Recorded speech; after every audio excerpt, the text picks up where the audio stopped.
Today, it is imperative that we discuss exactly what they're not telling you about the Florida housing market.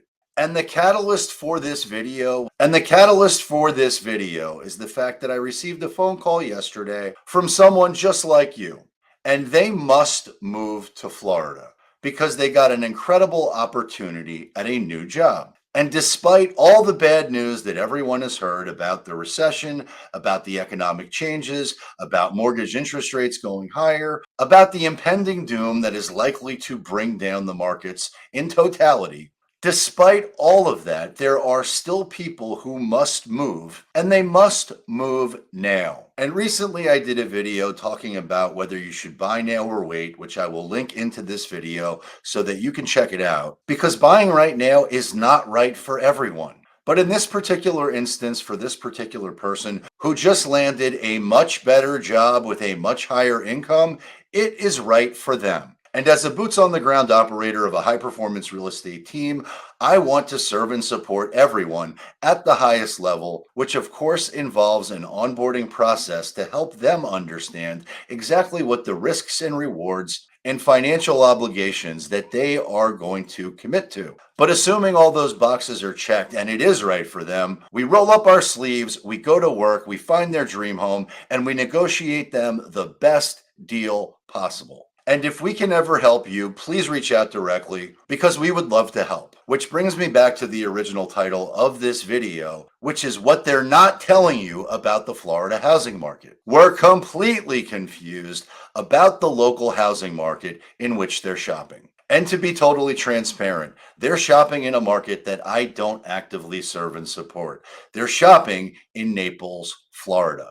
And Naples is on the southwest coast of Florida. It's the opposite side of the state, which trades completely differently than the southeast side of the state. And if you've been watching for a while, you know that I'm committed to sharing the truth about what's happening in each Florida housing market, and I'll continue to do so. So I would encourage you to please subscribe to the channel now so that you never miss out on any content. But getting back to business and these nice folks who called yesterday, they have been watching a lot of news. They have been watching a lot of content.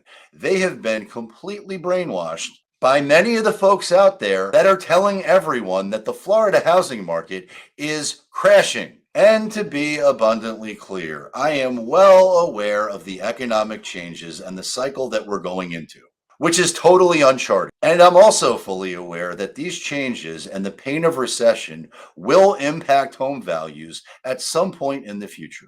And to be clear, the overall US housing market has lost trillions of dollars of value in the near term. But for the most part, most Florida housing markets are still appreciating at single-digit growth across the board. Which brings me back to the conversation that I had yesterday with these really nice folks who started their conversation by telling me that their game plan is to start with lowball cash offers in the neighborhood of 40 to 50% less than market value. And while I am all for writing up aggressive contracts, I also have to manage their expectations because they must move and they already know where they want to be in Naples. Now, if you've been watching for a while, you know that I'm committed to telling people the truth and not what they want to hear, because I'm sure there are lots of folks that would have nodded their head and said, yes, that's a great plan. Well, I don't happen to be one of those folks. So today I'm going to share with you what I shared with them, which is exactly what they're not telling you about the Florida housing market, specifically the Naples, Florida housing market. Because the truth is, anybody can tell you anything, but the numbers don't lie. So we're going to do a deep dive analysis into the Naples, Immokalee, Marco Island housing market so that you've got the best information to make the best decisions for yourself, for your family, and for your financial bottom line. And to be totally transparent, this data is old. This is February numbers. But I've got access to the most current data of what's happening right now in the Naples market, and I intend to share that too. So please stick around to check that out. All right, monthly market summary for February 2023, single family homes in the Naples, Immokalee, Marco Island Metro, which consists of Collier County. Well, closed sales in February 2023 dropped 14.7%, which is consistent with what we're seeing in most markets within Florida. Closed sales have dropped across the board everywhere. But there's a lot of folks out there that are talking about the values of homes crashing. But you can clearly see that in February in the Naples market, the median sales price jumped by almost 11%.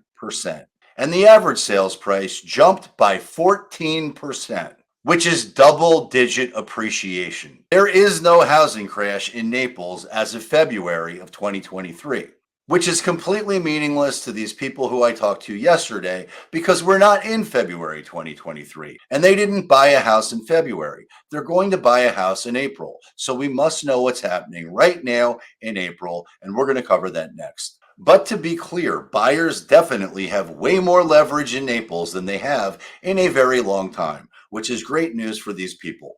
Time to contract is up 223% to 55 days. Time to sale is up 57% to 94 days. But the supply of new homes coming on the market is challenged because there were 7.5% less new listings. But the active inventory of homes for sale has exploded, up 152%.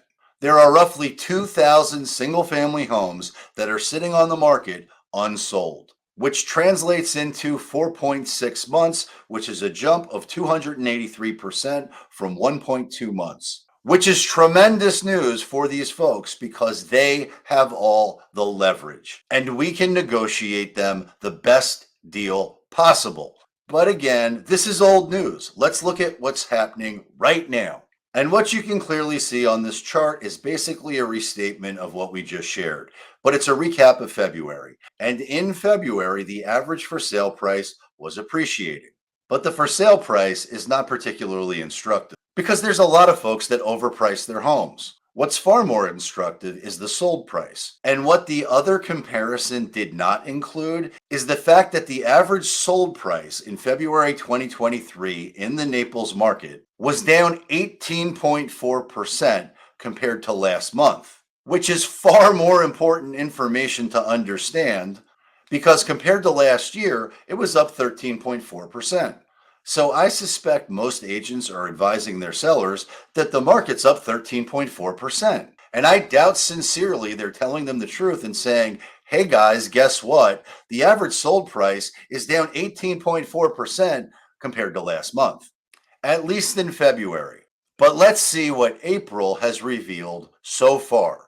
And what you can see in today's stats is a more realistic picture of what's going on and what they're not telling you in the Florida housing market, which is that in February of 2023 versus January of 2023, the average sold price is down 18.4%. But if we look at the snapshot of the current versus previous month to date, you can see that the average sold price is up 43.5%. And to be totally transparent, that is a small sample size. It's only a few days comparison. But if we look at the current month versus the same month a year ago, you'll see that the sold price is up 22.7%. And if we do a quarterly comparison, what you'll see is that from the first quarter of 23 versus the first quarter of 2022, the average sold price is up 8.1%.